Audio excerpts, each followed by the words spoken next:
Good evening, everyone, and especially all the students who are due to appear in the engineering graphics paper, which is to take place on 20th of January. That is exactly what I have been told, 2026. So, if you are going to sit in this paper, it becomes very important that you must solve some PYQ, some previous year questions.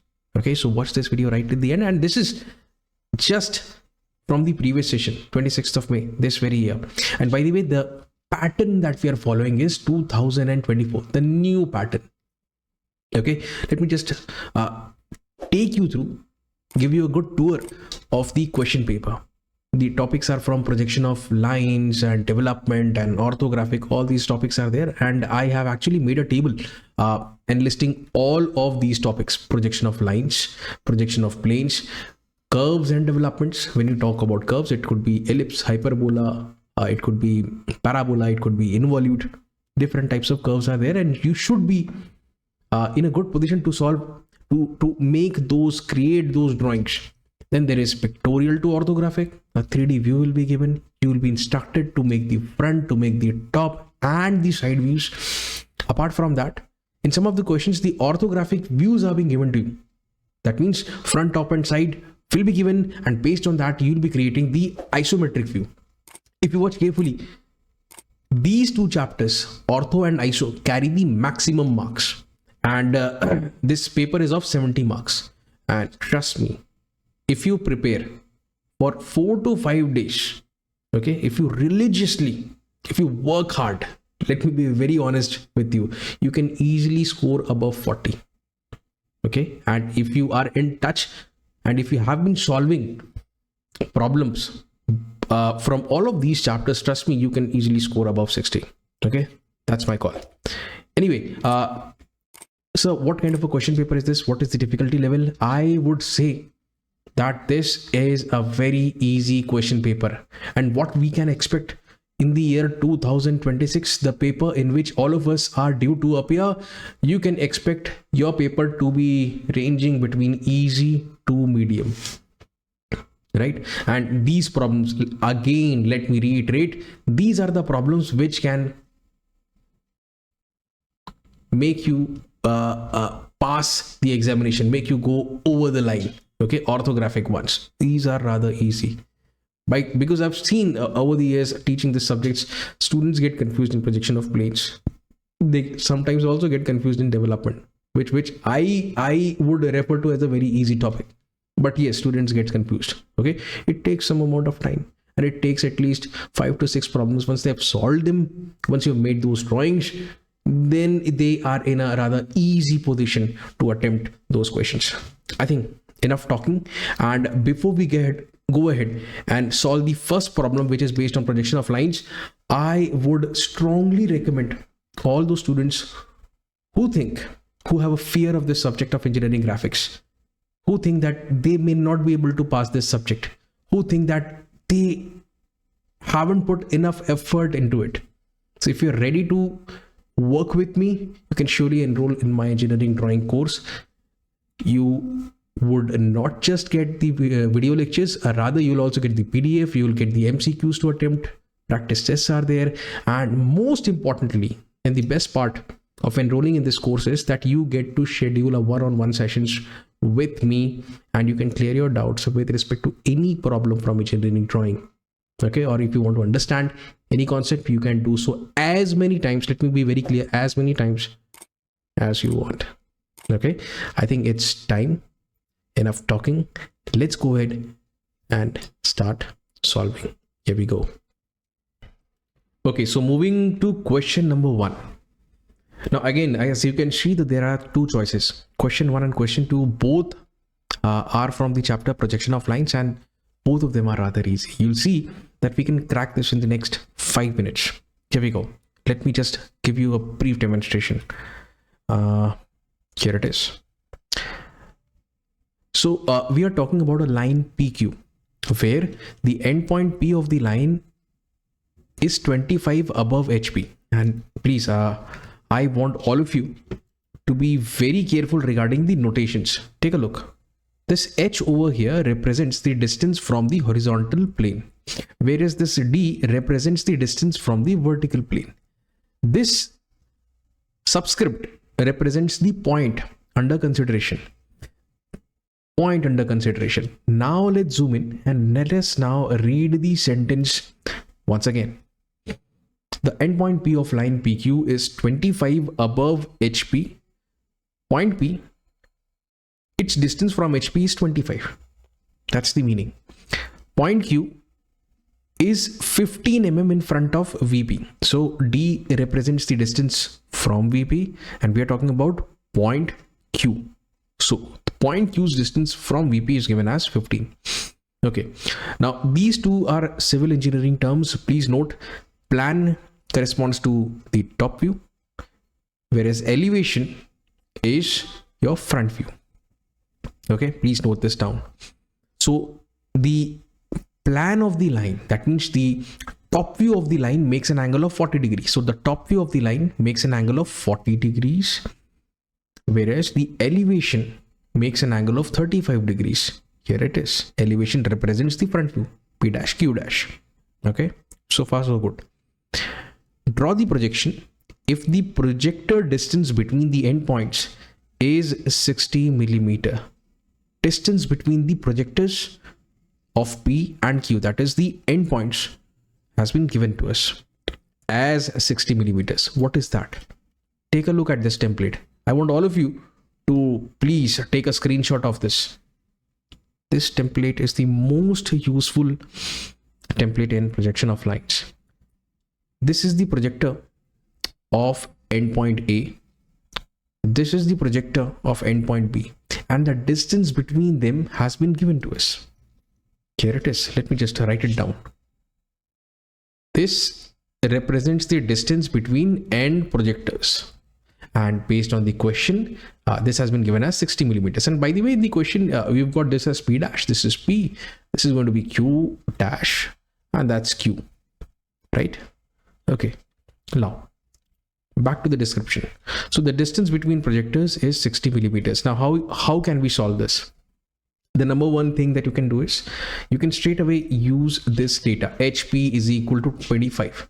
Here it is. Okay, and you can simply make a horizontal line, pass through P dash and write down locus of P in front view. Done. Okay, right. Then distance between projectors is 60 millimeters. So at a distance of 60 millimeter, you can make another vertical line, and along this vertical line, you are going to find the projector of endpoint Q.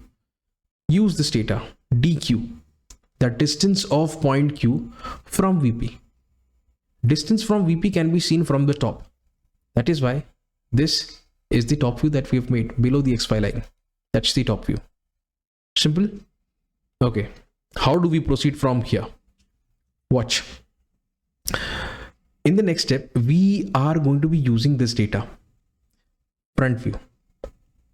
The angle that the front view of the line, that is P dash Q dash, makes with XY line is 35 degrees. So make an angle of 35 degrees and simply draw a line.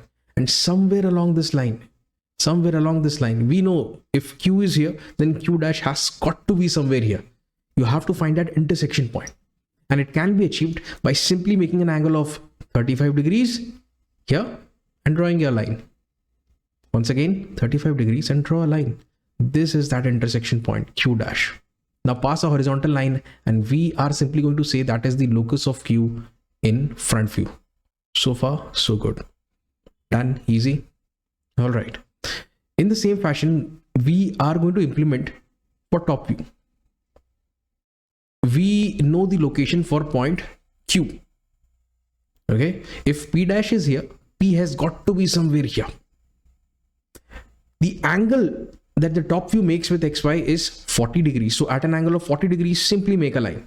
This is the intersection, this P, and now you can simply make a horizontal line, and this horizontal line represents the locus of P in top view. Please write all of these things down, very important. Okay. In fact, you can refer to the template also. So what do we have now? So we've got the top view and we have the front view.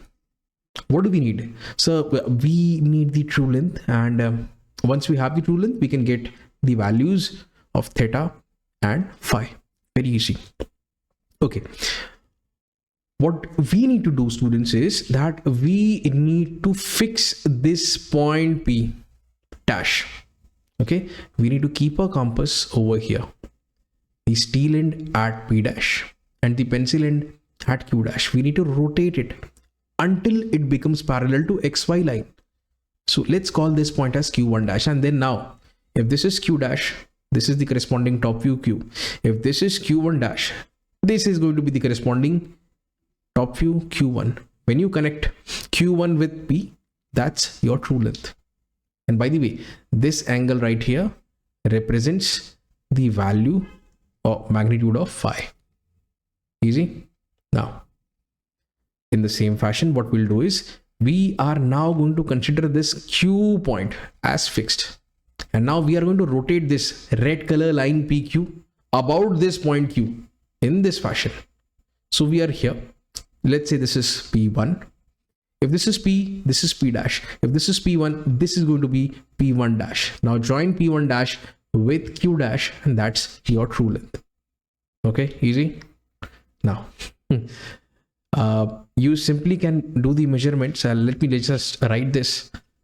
True length, by the way, is simply P1 dash Q dash is equal to PQ1. If you do the measurement, it should work out as 89 millimeters for sure. The angle that the true length makes, this angle over here, is theta, whereas this angle over here, green color line, is to your true length. This is phi. You do the measurements with the help of a protractor, they are going to work out as 28 and 35 degrees. So that was the overall comprehensive solution for problem number 1. Okay, now let us discuss question number 2, projection of line. This is for 12 marks. Here we go. A line AB 70 mm long. Line AB 70 mm long. Okay, so that's the true length of the line. It's inclined at an angle of 30 degrees to the HP. So theta is 30 degrees. Wonderful. Its endpoint A is 10 mm above HP. HA, that means distance from horizontal plane is H. For point A, that is A, is 10. And 15 mm in front of VP. So distance from VP is represented by D. We are talking about point A. That's why the subscript that you see is A. DA is 15. Elevation length, that means the front view length of the line is 45 millimeters. Wonderful. So front view, that is A dash B dash, and that's equal to 45 millimeters. All right. How do we approach this question? So the first thing that we'll do is we are going to use this HA and DA. H above and D below. First angle case, that means the point is above HP and in front of VP. Here it is.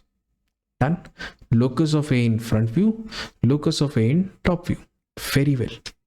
Dimensioning done properly, no problem. Now, let's use this. The true length is 70 millimeters, and this true length has to be set at an angle of 30 degrees. So at an angle of 30 degrees, you simply need to draw a line of 70 millimeters. That is your true length. And if you pass a horizontal line, this represents the locus of B in front view. Okay. Now what? Now what we'll do is we are going to use this data. Front view, A dash, B dash. So if you watch carefully, we have the precise location of A dash, and B dash is going to be somewhere here. The distance of B dash from A dash is given as 45 millimeters. So you simply need to take an arc of 45 millimeters in your compass. Now with this A as the center and with a radius of 45 millimeters, you need to cut an arc over here. This point represents B dash, and when you join B dash with A dash, that's your final front view. Okay, easy. How do you approach from here? Now I want all of you to take a look at this template. You have B1 dash, you go down, okay, onto the locus of A in top view, and then you rotate. And if you see from B dash, you can make a vertical line. It is going to intersect somewhere here. This is your point B. That is exactly, and this is the strategy that we'll follow for this problem also. We are going to now produce a line from B1 dash. This is your point B1. Now with A, B1 as the radius and with A as the center, I'll rotate, okay, for a certain amount of length, right? Random. And from B dash, I'll make straight vertical line. This intersection point will give me point B. And by the way, that's your locus of B in top view. So once you have this, things are going to get very easy for you. Now you simply join B with A. That's your final top view. And you now need to take an arc. An arc with this much, with 70 millimeters as the radius, with A as the center. You need to cut an arc over here. This point will give you point, let's say B2. B2, connect it with A. That's your true length. Okay, so far so good. This over here represents angle made by the line with VP. This represents angle made by the line, angle made by the top view with XY. And here, this you know very well is theta. This over here represents alpha. So all the values, if you've made the drawing, you can do these measurements, and I've written them down over here. This was already given to us, and this data is something that we've extracted from the drawing itself. Okay, easy one. Okay, on to question number 3 and 4. These two are from the chapter of projection of planes and medium difficulty level. Okay, I would rate it. And let's read this. And then also I'll take you to AutoCAD. I've made a 3D model of this plane, and I'll show you exactly how it has been oriented with respect to the HP and VP. That is going to be really very, very helpful for you. Okay, especially when you go for visualization inside your head. Okay, all right. An equilateral triangle of 60 mm side is resting on HP. Resting on HP. One side on HP. This is one condition which has been given. Okay. Then its surface is inclined at an angle of 40 degrees with HP. Surface with HP, that means theta. Surface is equal to 40 degrees. Very well. Draw the projections of the plane. If the resting side is inclined to VP, resting side is inclined to VP, one side is on HP, and that particular side is inclined to VP at an angle of 30 degrees. So inclination with VP is represented by phi. One side is inclined, side or edge, whatever you may call it. It is kept at an angle of 30 degrees. So these are the data which have been given in the question. How do you approach such problems? Think of an equilateral triangle. All the angles equal. 60 degrees, all the sides equal. And each of them is 60 millimeters. Now, let me take you to AutoCAD and let's dissect this problem. Here it is. Watch. One side is in HP, and please notice that since the surface is making an angle, you can clearly see the surface is at an angle of 40 degrees. So your initial assumption would be to keep the entire surface on HP. Okay, step 2 is for surface inclination. Okay, surface is inclined to HP, and that's why we are going to assume the entire surface is lying on HP, and then we just got to think from where can we see the true shape of this surface? Obviously from the top. Therefore, you have to begin step number 1 by creating the top view. Now, on the basis of standard procedure, we also know that whichever side or edge is inclined, it initially has to be kept at an angle of 90 degrees with XY. Okay, if you notice, one of the edges, this edge, must be kept at an angle of 30 degrees with the vertical plane. So any angle made with VP can be seen from the top. So the assumption in step number 1 is, please make sure that one edge or side is at an angle of 90 degrees. So ultimately, if you have a closer look, this is going to be your front view and this is going to be your top view. Okay. And if you want to notice, here you can clearly see one side is on HP, resting on HP. This is the inclination with surface. This is 40 degrees. And also this side over here is making an angle of 30 degrees with the VP. So all the conditions are met perfectly. Now let's move to PowerPoint and let's do the final drawing. Here we go. So we are going to assume that the entire equilateral triangle is kept like this, and this side over here must be kept at a 90-degree angle. Why? Because in step number 3 we are going to incline this AB at an angle of 30 degrees. Now let's make an arrow, projector lines, and this is what you see in the front. The plane surface looks like a simple line. That's the edge view. In step number 2 we are going to go for surface inclination. Surface inclination has been given as 40 degrees. So with this A dash B dash, I'm going to make it over here. This surface inclination, this is what you see. Okay, this edge view would be now be kept at an angle of 40 degrees, and automatically you can see that the surface is inclined.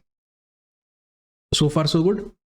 I mean, the easiest way to make this is simply make a line at an angle of 45 degrees like this, and then you can take this arc, then with this as center you can cut that arc, you can get point C dash. So damn easy. Okay, so far so good. Now let me make an arrow.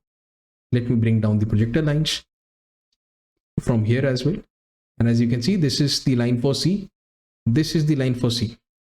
This point is going to give you the exact location of point C. Slightly squeezed. This is no longer an equilateral triangle. Okay, it has transformed. In step number 3 it is pretty simple. We already have used this data, side on HP, surface inclination also has been used. We are yet to use this data, phi side. So let me make a line at an angle of 30 degree with XY. And when I do this, I can place point A over here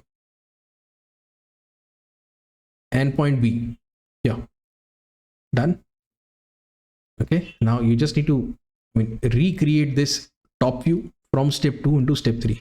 What you can do is you can take this AC as radius, and then you can make an arc. Then you can take this BC as radius, and then with B as center, cut another arc. This is going to give you the location of point C. Easy. Okay, now let's project lines upwards. Let's project lines to the right hand side, and let's say we want point C. So this is the horizontal for C, this is the vertical for C, this is C dash for you. Done. So damn easy, right? That's the final projection. Easy, isn't it? Okay, on to question number 4. This is slightly more challenging than the previous one. This is based on a pentagonal plane. Side is 40 millimeters. Resting on HP on its corner. It is resting on one of the corners. So a pentagonal plane will be having 5 corners, and it is resting on one of the corners. Okay, so let me just write it down. Corner on HP. That is the first thing. And the edge opposite to the corner, please notice, edge opposite to this corner makes an angle of 25 degrees with VP. So there is an edge which is making an angle with vertical plane, therefore phi. Edge. What is the magnitude of this angle? This has been given as 25 degrees. Very well. Surface of the plane is inclined at an angle of 40 degrees. Since the inclination is with respect to horizontal plane, so it is to be represented by theta. Theta is equal to 40 degrees. Okay.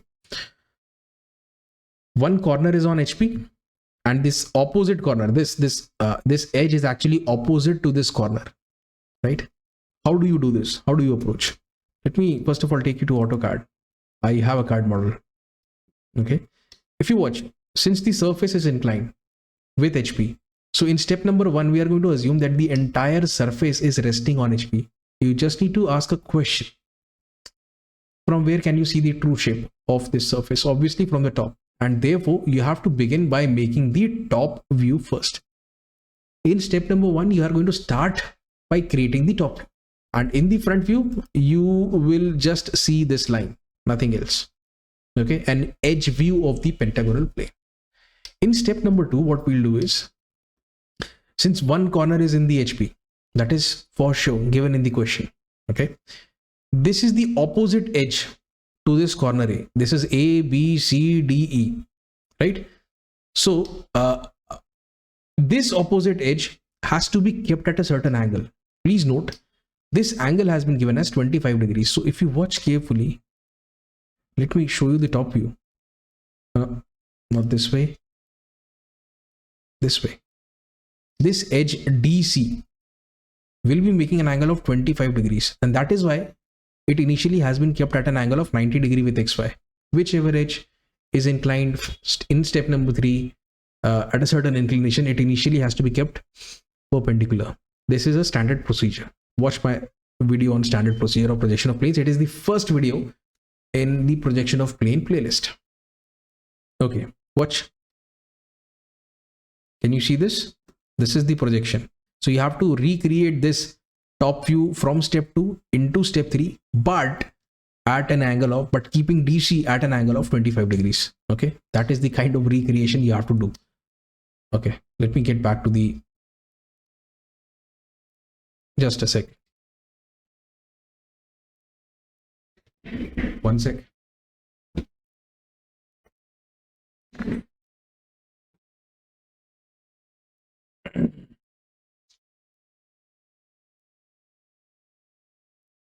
Okay, we are back.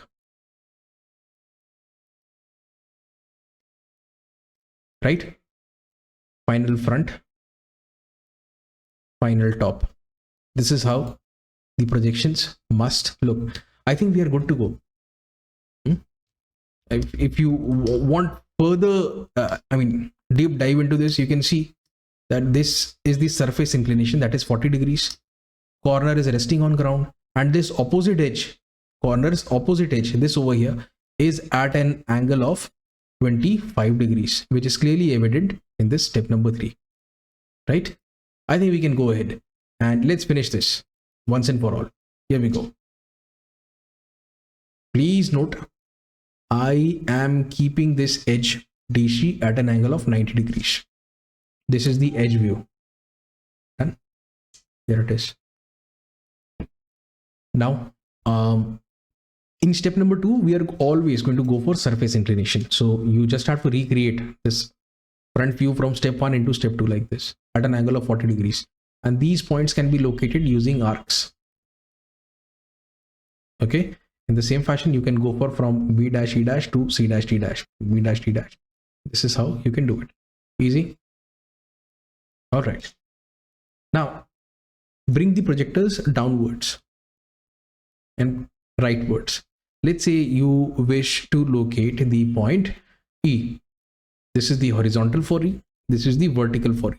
E should be here. This is point E. You can clearly see that the pentagon is no longer a regular pentagon. Instead, it has squeezed. The dimensions have changed slightly. Okay. Now, in the final step, this is the edge I'm talking about, edge DC, opposite to this corner A. You have to keep this at an angle of 25 degrees. So make a line with an angle of 25 degrees with this vertical plane. Okay. This is point C. This is point D for you. Right? Now, if you have to recreate this top view from step 2 into step 3. So take ED as the radius, and with D as the center, you need to cut an arc like this. Then take EC as the radius. Then with C as the center, you need to cut an arc again.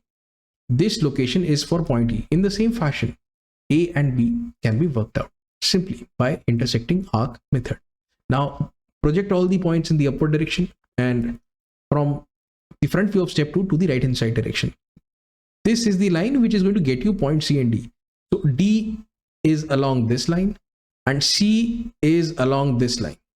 Okay, that's C dash, that's D dash for you.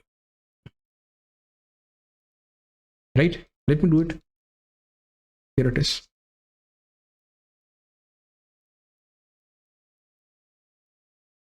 It's finished. Finished. Everything is done and dusted. And yeah, that's the pentagonal plane where the surface is inclined at an angle of 40 degrees. Simultaneously, one of the corners is resting on HP and the edge opposite to the corner on ground is making an angle of 25 degrees with the vertical plane. Okay, that was the solution. Okay, question number 5a. Draw the ellipse by focus directrix method. This is your general method, by the way. If the distance of focus from the directrix is 60 millimeters and the eccentricity ratio is 2/3. Very well. So we have been given few data and let me write them down. Let's say C is a point on the directrix. F is focus. So the distance between the directrix and focus is given as 60. Very nice.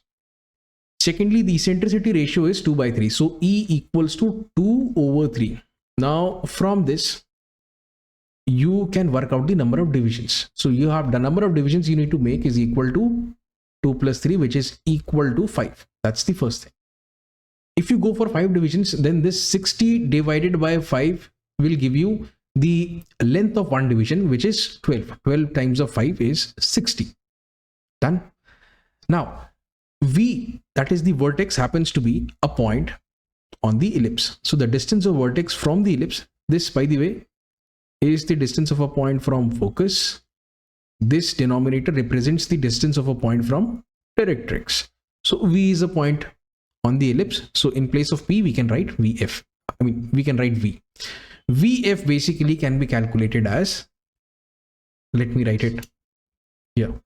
VF is equal to numerator, that is 2 divided by 2 plus 3 times of 60. This is going to be equal to 5 into 12.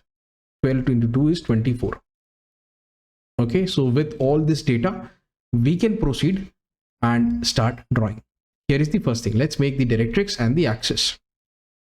Done. So this is 60 millimeters, by the way.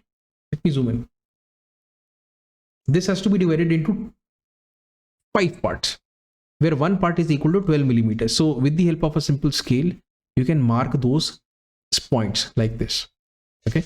So this is 12, this is 24, this is 36, and so on. Done.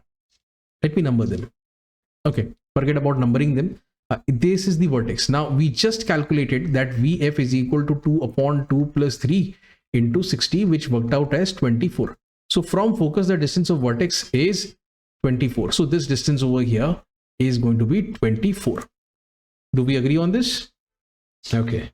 Now, what is the next thing? VF is equal to this vertical line. This right here is 24. This also has got to be 24. Let's do this. This is a construction step. You can do it very easily. Okay. Let me write it down. 2/3 and CF is equal to 60. These were the data given in the problem. Okay.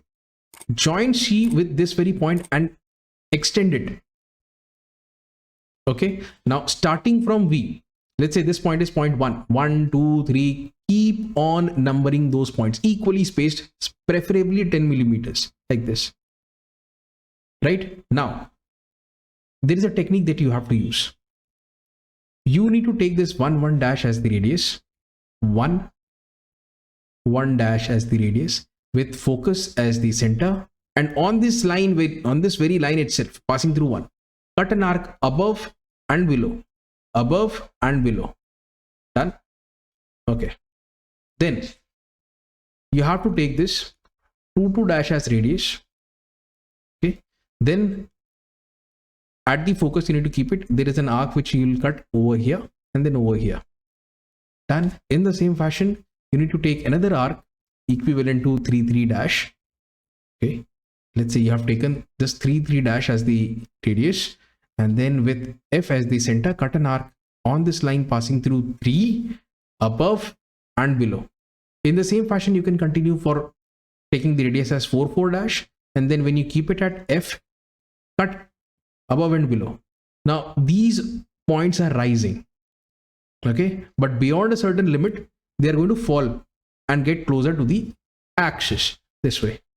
See, they are now getting closer to the axis, and that's your final point, right? And it's very simple. Now you just need to draw this. Make sure. Okay, I unfortunately cannot rotate my body further, right? So it should look something like this. This is the upper half of the ellipse and this is the lower half of the ellipse. This is done and dusted. Okay, so damn easy. So there might be a problem where you have been given the value of eccentricity as, let's say, 3/4.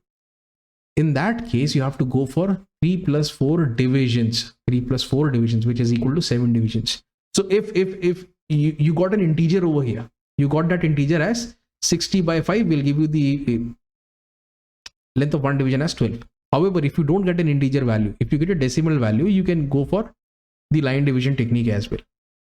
Okay, and whenever you want to find how far is this vertex from the focus, please use this numerator divided by numerator plus denominator multiplied by CF. That is the distance between the focus and the directrix. That's all you need to do. Okay, this is your second part from question 5, based on the development of lateral surface of a pentagonal prism. And if you read carefully, base edge is 30 mm side and the axis height is 80. Nowhere in the question we have been given that it has to be kept in a particular fashion, right? In a particular orientation. So it is absolutely your choice how you want to keep this in the top view. Okay, I'm keeping it like this. 30, done. Now create the front view. This height is 80, known to us. These three edges are visible to you. Okay, now what? Now, when you open this is going to be 30 plus 30 plus 30 plus 30 plus 30. That means 30 times of 5, which is equal to 150 millimeters. So it obviously, when you unfold it and lay it absolutely flat, what you see is a rectangle having a length of 150 millimeters. Done. And this height is obviously 80. Now you from A to B, let me write A over here. A to B, the distance is 30. So at a distance of 30, make an edge. Again from B to C, the distance is 30 again. Keep on repeating the process until you reach back to point A. And that is the development of a pentagonal prism. This, again, I would reiterate, such questions should not be given in the final examinations. This is very, very easy. Okay. Okay, on to question number 6. This is based on an involute. If you read it carefully, you simply have been instructed to draw the involute of a circle of diameter 50 millimeter. Nowhere there is any mention about the length of string. So by default, in such cases, you can safely assume that the length of string is equal to the circumference. So for circumference, we'll be using this formula, pi d, pi into 50. This will return a value of 157 approximately. Now, if the length of string is given to you, it might be greater than the circumference or lesser. If you want to learn how to construct involute for such cases, you can refer to the involute playlist on my channel. However, this case is pretty simple and it can be done with absolute ease. So the first thing to do is to make a circle. The diameter is 50, radius is 25. Okay. Here, this is the string that we are going to take into account. It is going to have a length of 157.14 and this radius is 25. So far, so good. Now we'll divide the circle into 8 equal parts. Let me number them.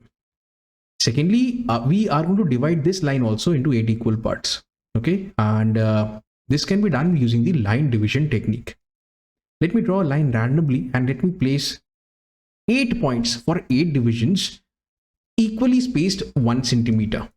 1, 2, 3, 4, 5, 6, 7, 8. The 8th point has to be joined with point P. And now you can keep your mini drafters over here, tighten the screw, and then you can move it to the 7th point, draw a line, 6th point, draw a line, keep on repeating the process. Done. Now you can see, here it is. Please put a dash to all of these points. Now what to do? Now you have to produce tangent through point 1, 2, 3, 4, 5, 6, 7, and this is the final point to which this string is already a tangent. You don't have to worry about it. Now what? Now you need to take 1 dash p as the radius in your compass, and now with 1 as the center you need to cut an arc. This is going to give you point P1. Easy.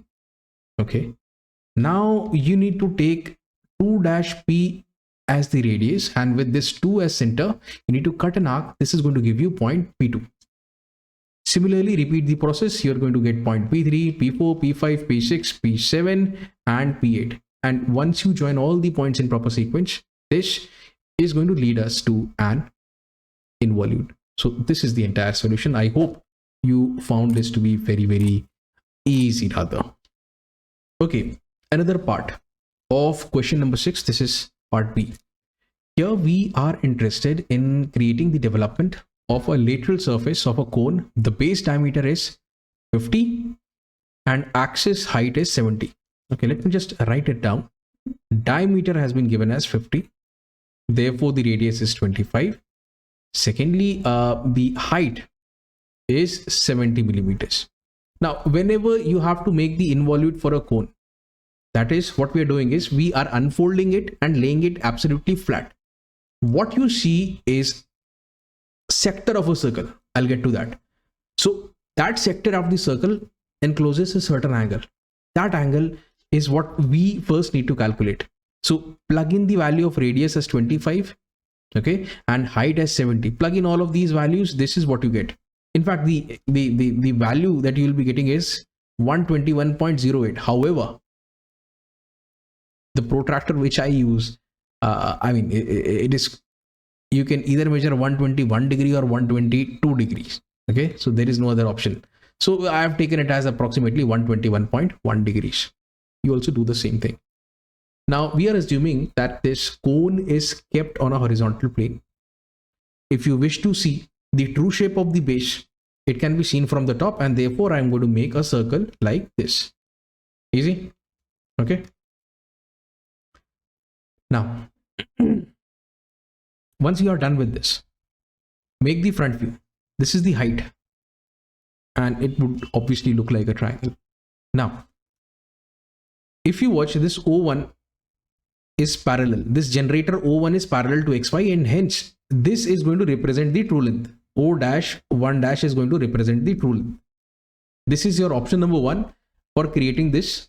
Okay, this O1, this length over here, this is nothing but O dash 1 dash. There is one more option. If you watch, this O5 is also parallel to this XY line. Therefore, the corresponding front view, O dash 5 dash, O dash 5 dash, both O dash 1 dash or O dash 5 dash, the length is same. Take the true length always, no matter what. Now, if you watch this closely, this is 121.1 degrees, isn't it? Now, what we'll do is, since we have gone for 8 divisions, here also we are going to go for 8 divisions. It's very simple. Use the angle bisection technique. Okay, so 2 parts, 2 becomes 4, 4 becomes 8, right? Simple angle bisection, and this is going to help you make the development. So that is it. If you wish to do some kind of dimensioning, you surely can. You can give this as 121.1 degrees, and you can then just do it something like this. Radius R, write it as whatever the length is, just do the measurement and write that value over here. That would be good. So this finishes our question 6b. I hope this is clear to everyone. Okay, another problem on orthographic projection. So we are supposed to create the front.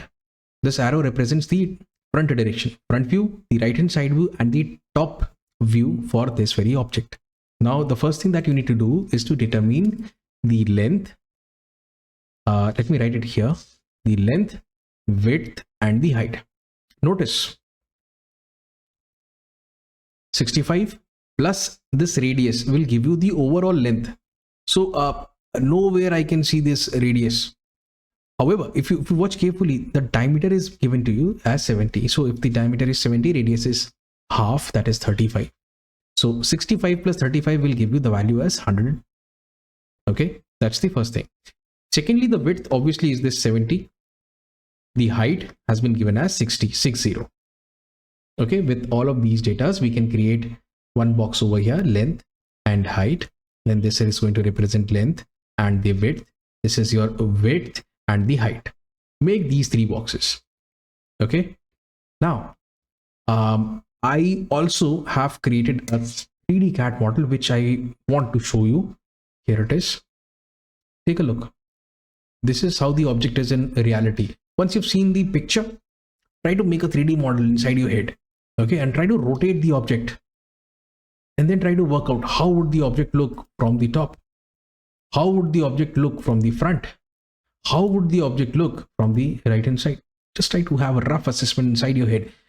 Once you're done with this, you surely will be better placed in making these drawings. Okay, I think this is going to really help you. Anyway, minimize and back to the drawing. The first thing that we'll do is we are going to locate this center. This is the radius, that is 35. This over here also represents the radius of the larger, the semicircle here. So from over here, this, by the way, is 35. This over here is 35, and you can make a plus sign. This is the center mark, and then you can make this circle. This circle is having a radius of 10. This radius is 10. Okay, the corresponding front view is going to be something of this sort. Just take a look. Absolutely straight, hidden feature represented by dashed line. This distance, by the way, is 35. We know that. However, when you look at it from over here, from the right hand side, this distance is evident. This is the center line. This is 35 again. Okay, half of 70, that is 35. Right now, with that, we can go ahead and create the remaining portion of the top view. Take a look. This portion is visible to us. A sort of inverted L, you can see. 70. 30 plus 20 will give you 50. Okay, this is 20, this is 20. So you can make this inverted L, no issues. Secondly, what you need to do is this is 20. So at a distance of 20 millimeters, you can make this rectangle. This is what I'm talking about. This is exactly what I'm talking about. This is the rectangle that we've just made. Done. Okay, the top view is done. Yes, it is done. Now, oh no, this semicircular profile. Okay, take a look now. 65 millimeters. So from over here, 65. This distance is 65. Between these 2 points, again, it is 65. Right? Now with this as center and with this radius is 35. This radius is 35. R 35. You have to make this semicircle. Done. Top view is done. Front view. You first of all will make this L shape. Again, if you watch, this is 20. Do this 20, 60, 20, and what else? Yeah, we are done. One more thing that I wish to tell you, this portion is this portion. This portion over here, until you reach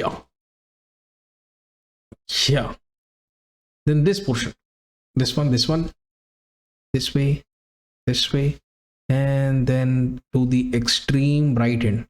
It is a curve. This curve can only be experienced when you are viewing the object from the top. However, if you view it from the front, it will obviously, apparently look like a straight edge, right? That's the truth.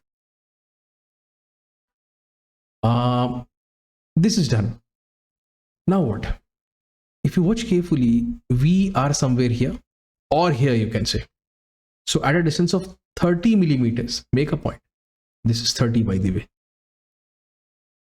Okay, and once you made this point, join it to vertically downwards, and then you can make this inclined line. Very easy.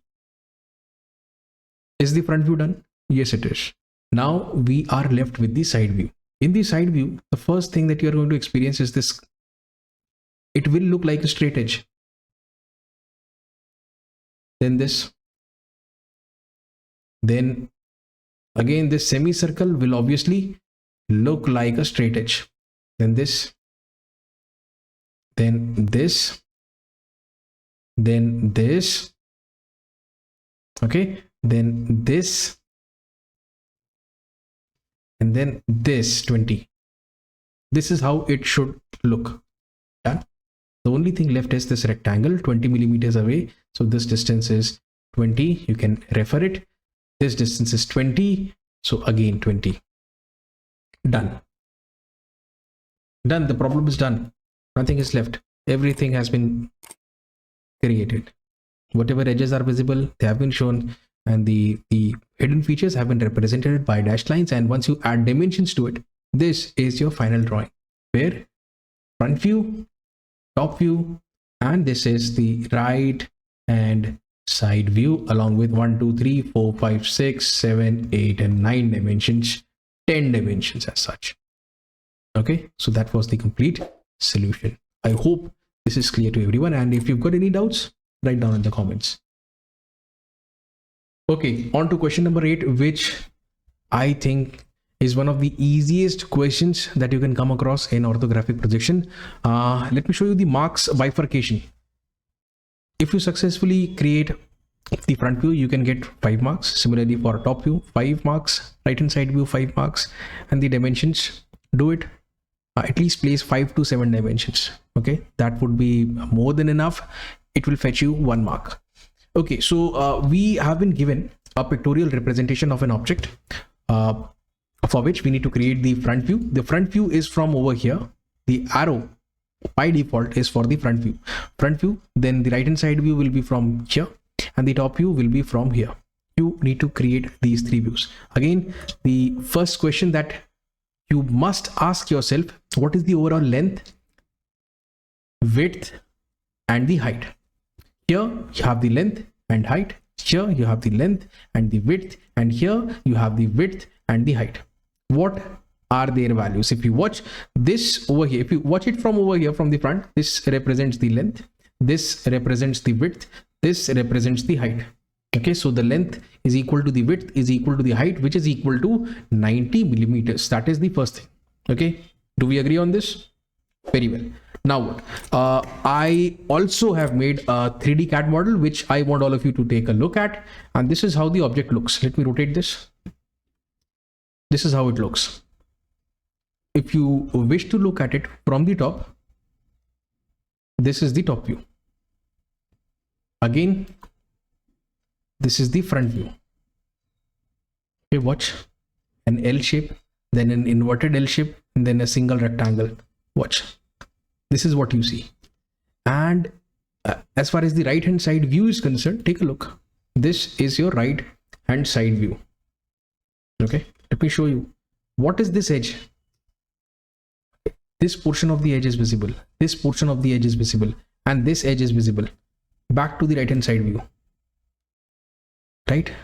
I mean, once you have seen the CAD model, it becomes much more easier to interpret how it looks from the front side and top views. Right? So we are done with this, and now let's proceed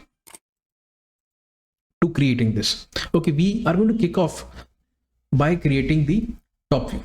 Okay, one second.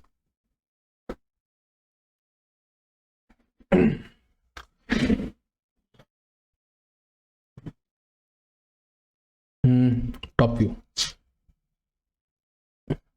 I've made something. What is this? Take a look. This is what I have made.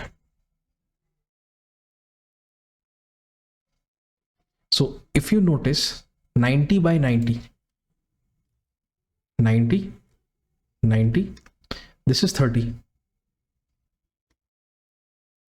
This also in fact is 30. Done.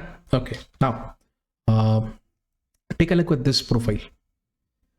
Take a look at this point or this point.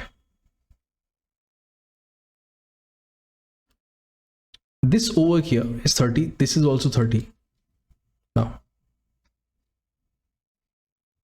so from here you need to travel a distance of 30 From here again you need to travel 30. So once you are done with this, you can make it, right? This is the inverted L shape. This is sort of a slope and this is its projection. Okay. If you wish to calculate the areas, they are going to be different, right? Done like this. Okay, so the top view is over. Now we wish to create the front view. How do we do this? This is what you see in the front.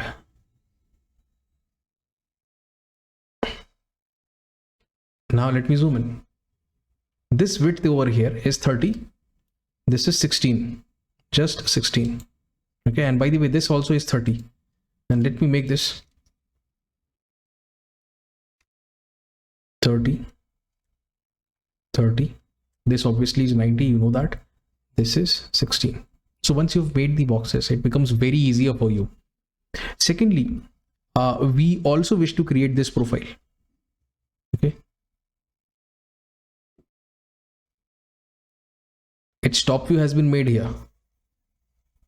However, right now we are interested in making the front view. So it's very easy. You just need to, you already know the location of this very point. That's the point. That's the point. That's the point. So if you watch, you basically are going to make it like this.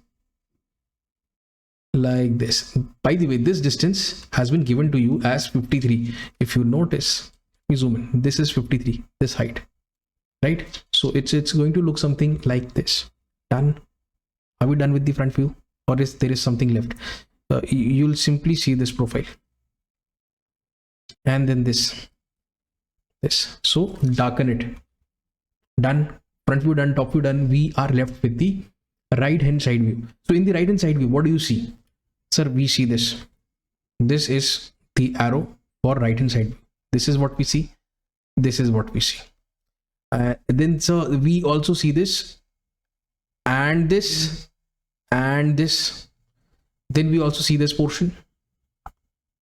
All in all, what you see or what you get to see is simply one side, opposite side, bottom side, and this is the top side. So it's going to be a four-sided figure looking somewhat in this fashion. Do we agree on this? Okay. Now, the other thing that you can see is this, right? Where does this start? At a distance of 30 millimeters. So at a distance of 30, here, this very point, this is 30 millimeters. Just make a slant line. And this, by the way, is 16. One more thing is this over here is 30, right? This edge I'm talking about, or this edge, at a distance of 30 from the leftmost end. So we are done with the left hand side view. Right hand side view. This is the front view. This is the top view. And if you go for the dimensions, it should look like this. You no need to make this, right? This is an isometric drawing. You just need to make the front view, the top view, and the right hand side view. And should you put at least 5 to 6 dimensions, I am sure nobody can stop you from fetching 16 marks. This is rather a very easy problem. Okay. I think the sole intention of giving this problem is to make sure that maximum students pass this engineering graphics paper, right? So the next problem is based on creation of an isometric view. So we have been given the front and top view of an object, and we need to create the isometric view. Here it is. What is the first step? The first step is to find the overall length and width of the object. Just watch this. From this leftmost end to the rightmost end, this is your length. What is the value of the length? Well, if you watch carefully, this portion is 75. Okay, this 70 over here, it also gives you the diameter of this semicircle, isn't it? So this represents the radius of the semicircle. If 70 is the diameter, the radius is going to be exactly its half. Half of 70 is 35. So the length is going to be 35. That is this portion plus 75, and this is going to give you the value as 110 millimeter, right? That's the first thing. Secondly, this over here, this dimension represents the width, and we have been shown very clearly that this is equal to 70 millimeters. Now, if you notice, what is this O? This O represents the origin. In most of the cases that we have come across so far, in case of isometric drawings, we never saw this origin given to us in the problem. However, since they have mentioned that this is going to be origin, therefore you have to take the length to the right hand side. Okay, so let me just simply make a point, and the length, which is equal to 110, has to be taken along this side, and the width, which is 70, obviously has to be taken along this line, right? Okay, so far so good. Now all of you know very well that in an isometric drawing there are three axes, this way and this way. This angle over here is 30 degrees, and this is how you should make the lines in your drawings also. Either it is parallel to this, or to this, or to this. Okay, so an isometric drawing is created by isometric lines. There are some non-isometric lines also which you will come across. Okay, so what we've done, this is 110, this is 70. Done, sir. Now we are going to create this entire top view over here, and one by one we are going to be giving all the points their respective heights by having a look at the front view. That's the strategy we'll follow. So first of all, take a look at this portion. How far is this line? Sir, this is at a distance of 25. So from here, at a distance of 25, you need to mark this 25, 25, and then draw this line. Easy. Okay. Now, again, notice, take a look at these 2 points. What height is this? This is equal to 100 millimeters. So these 2 points in the isometric view, raise them by 100 millimeters. Done. Okay. Now take a look at these 2 points right at the bottom in the front view. What height should be given? This is the height. So 100 minus 20 will give you the value as 80 millimeters. So 80 height for these 2 points. Done. Now you simply need to connect this way, and you can join it like this. Okay, let me do it sophistically. Easy. Now, what's next?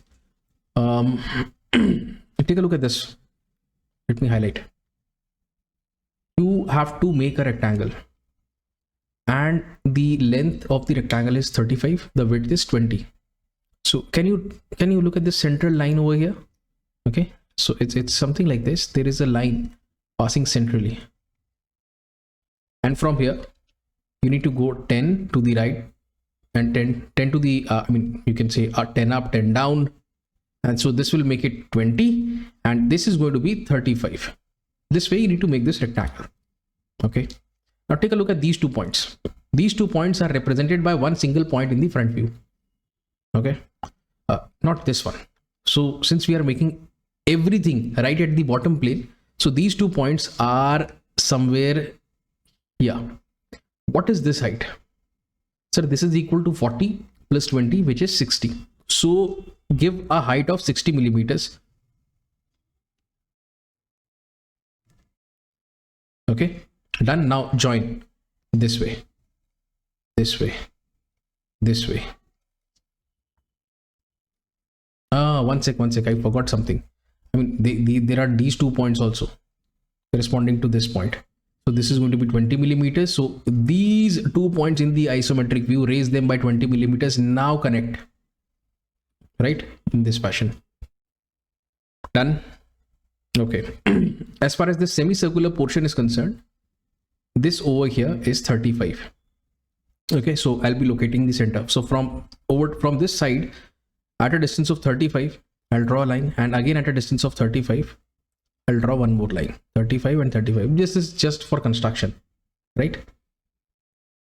Now what we'll do is, this is the smaller diagonal, this is the larger diagonal. That's the idea.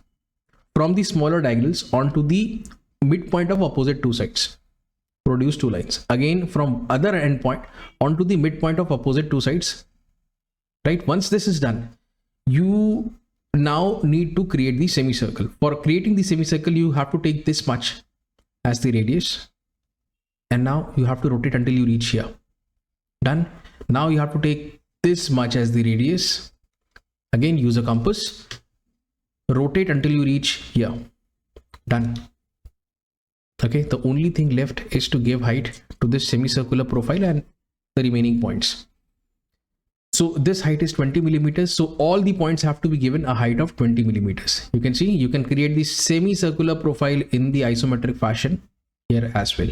So just join it and your isometric drawing is done. Okay, so one more edge is left. There is an edge which will connect these 2 points. Let me do that. And yes, it is done. The only thing left is, you have to create all of this using a 3H or a 4H pencil. Keep it very light. And then you have to overwrite like this using an H pencil. Okay, that's an H pencil. Sometimes they may also ask you or instruct to provide at least 3 to 4 dimensions. Go ahead and do that. No problem. Right?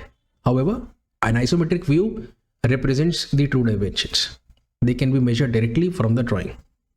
Okay, so this was the entire solution of isometric view, question number 9. All right, finally, problem number 10th, the final problem based on isometric views. Here we go. So we have been given an orthographic projection, that is the front and top view of the object has been given, and we need to create its corresponding isometric view. How do we start? Okay, so we are going to start by creating the top view, and then one by one we are going to give the height to all the points. Watch this. The number one thing is you need to determine the overall length. This, just a sec, is the overall length of the object. Here we go. This is equal to 75 plus this much, that is 25, which happens to be the radius of the circle. 75 plus 25 will give you 100. Secondly, this over here represents the width of the object. This width is equal to, if you watch, that's 25, this is 25. So 25 plus 25, okay, that corresponds to the diameter of the semicircle, which in fact is your width, that is 50. So the number one thing to do is to simply start by making a point. You draw a reference line, a horizontal line, from here at an angle of 30 degrees, and here again at an angle of 30 degrees. So what are we going to do? If you notice, in the question we have been given this origin, so length will be taken to the left of the origin. Okay, this is a case of southwest isometric. Most of the problems that we have done in this channel were based on southeast isometric. This is southwest. Okay, don't worry, we can do it very easily in the next 5 to 10 minutes. So stay with me. Okay, so the length is 100. This over here, this dimension is 100. 100, which is between these 2 points. This dimension over here is equal to 50. 50. Okay, so in case of isometric drawings, you always have to move parallel. Like these are the 3 isometric axes. Okay, this angle over here is 30 degrees, 30 degrees. So you always have to make your drafters move along this direction, or along this direction, right? So this is 90, this is 90. So you can work out this is 120, 120, 120. All the axes are equally inclined, and hence the name isometric axis. Iso means equal. Okay, right. Now what? So we initially are going to make this semicircular profile right here. How do we do that? I want all of you to keep watching and take a look. If I just enclose this in a rectangle, this point is this point, this point is this point. Okay, this line is where the center is. So this line is at a distance of 25 millimeters from this rightmost end. So at a distance of 25, this distance is 25, by the way. You are going to make this line. Again, at a distance of 25, you are going to make another line. Okay, this is just for construction purpose. Secondly, you can locate the center. So somewhere here there is going to be a center. You can locate it and then draw another line. Okay, so far so good. Now we are going to focus on this point, and this point, right? Smaller diagonal, one end of the smaller diagonal, and now produce line in such a way that it meets the midpoint of the opposite two sides, this fashion. Repeat the same for this very point in this fashion. Now to make the semicircle it's very easy. You first of all need to take this much as the radius, okay, and this as the center, and then rotate the compass until we reach here, okay. Then you need to take this much as the radius and this as the center. Again, rotate your compass until you reach here. So that completes your semicircle. So the phase 1 of the problem is over. In the phase 2, we are going to give it a partial height. What does that partial height mean? I want all of you to focus here and let me zoom in. There is no dimension given, by the way. No dimension given. So I'll just make a wild guess. This is 10, this is 20. So this dimension looks more than 10 and less than 20. So I'm going to assume this to be equal to 15. If that is 15, then you know very well this over here is going to be equal to 35, right? 35 plus 15 will make it 50. Okay. Now all the points will be lifted by a height of 15 millimeters. That is the first thing to do. So all the points, and I have randomly taken points along the curve also. Okay, randomly taken points along the periphery of the curve. Now you join all of these points. These points can be drawn with the help of a smooth curve like this, right? So please do it. Done. Okay. Okay, moving on. Now take a look. We are here. We want to reach here. How far is this? 35. So we are here. Similarly, we want to reach at this very point. This distance is equal to 50 millimeters. So that's 50 for you. So once you have these points, these lines can be made isometric lines basically. Now all of these 4 points, 1, 2, 3 and 4, all of these 4 points have to be given some height, and that height is equivalent to 35. So raise all of these 4 points by a height of 35 and then join the same. Done. Okay. Now this small rectangle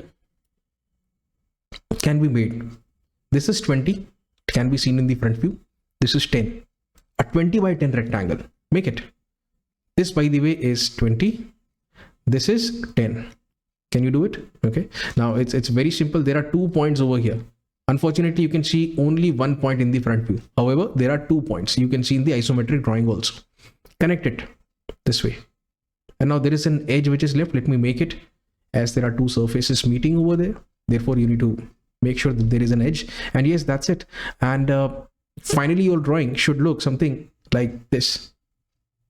All that you draw initially, make sure you are using a 3H or a 4H pencil. Keep it very, very light. Once your drawing is done, once you know which edges are going to be visible, which edges are not visible, then you can finally overwrite with the help of an H pencil. Okay. So that's your final drawing. Okay. So guys, that was all from my side today. If you've got any doubt or queries, do write them down in the comment section below. This is Patnaik signing off. Take care and have a nice day.